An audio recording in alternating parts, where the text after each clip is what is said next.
Module 15, Job Interview.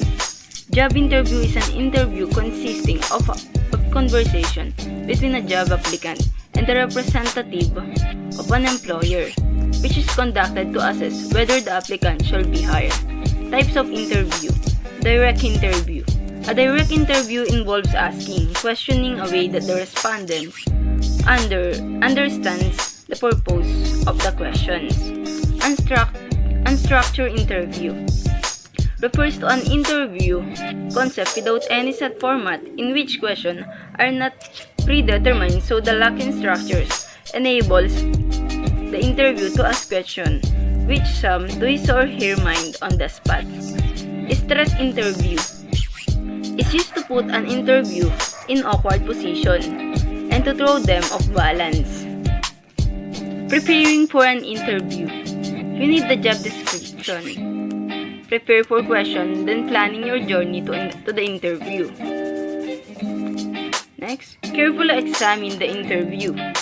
The job description is a list of the qualification, qualities, and background of the employee looking for ideal and candidate. Consider why you are interviewing.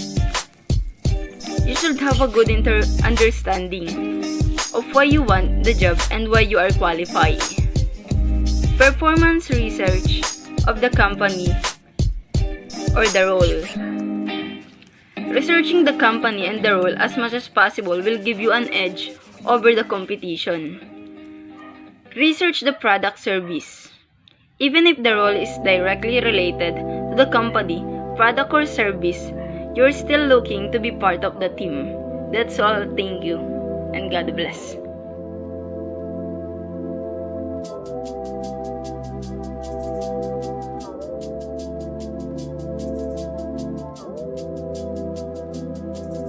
The rule. It is important to know your role in your job, then more research about the company because it will help you culture.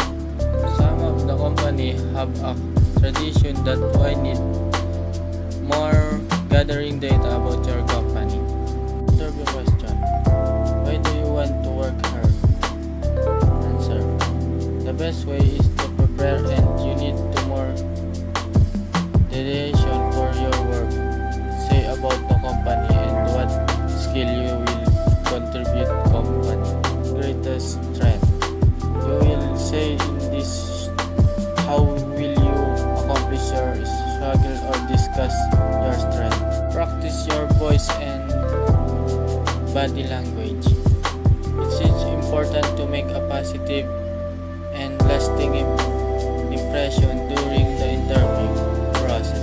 Several truthful questions for the interviews. Many employees feel confident about candidates who ask a question about the company and the position. Conduct mock interviews. Just like public speaking, practicing interview is the best way to refer analysis and improve your confidence. Copy of your resume. Most employees ask for digital copy of your resume with the application, but they may not have easy access to during interview itself. Your travel agreement. Job interview tend to be successful of most people for many reasons, but getting to the interview can be a challenge in itself.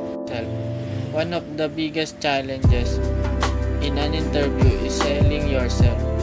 Most people are uncomfortable with this idea. Follow up after the interview. After interview, you should prepare to follow up with the employer. So the employer reminds your conversation, shows that you are genuinely interested and gives you opportunity in that position. More interview tips. Number 1, if you have to go someplace that is new to you for the interview, try and take a trip to the place the day before. It will help you to know how long it takes to get there. Number 2, give yourself lots of extra time to get to the interview. Number 3, dress business-like. Number 4, have your references ready. Have their names and telephone numbers written down.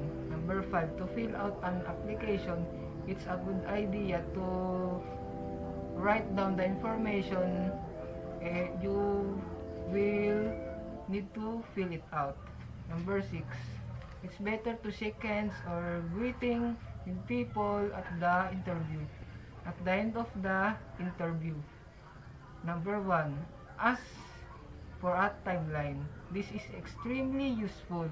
Number 2, ask for your interviewer's business card. This will give you the person's correct contact information. Number 3, directly after the interview, send a thank you note by email.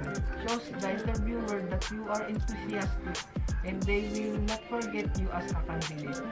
Number 4, make notes about the interview while it's still fresh in your mind. This will help you to your references should you be called to a set interview. Number 5, follow up with a single email or phone call. Number 6, respond promptly if you are contacted about a second interview or a job offer. Number 7, even if you didn't get the job, thank the interviewers for their time. Don't be angry or overly accept the fact. Number 8, don't harass the company. Being over eager is not good idea and can harm the chances of getting the position. Number 9, don't go to the company in prison unless invited.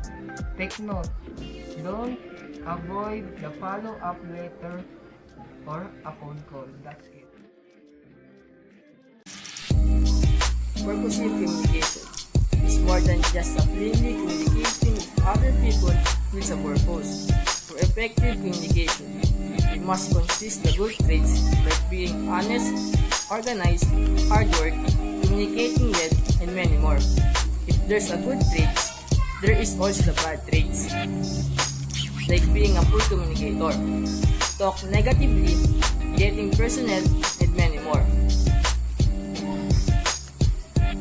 In every communication, asking questions is a must.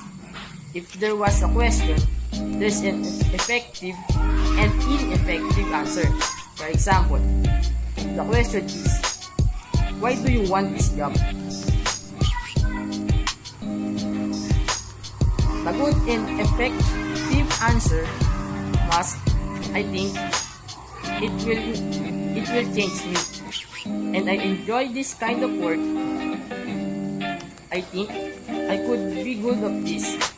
For me, this is an effective answer because it shows how the employee interest in work a company. While the bad and ineffective answer is, I think I will make more money. This is a bad answer because it shows biasness and selfishness.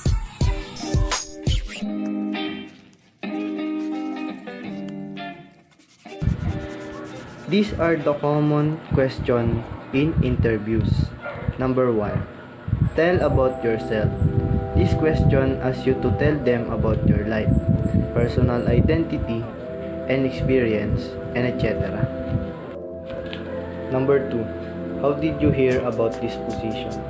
This question asks you that how did you find or know the position you are applying. Number 3.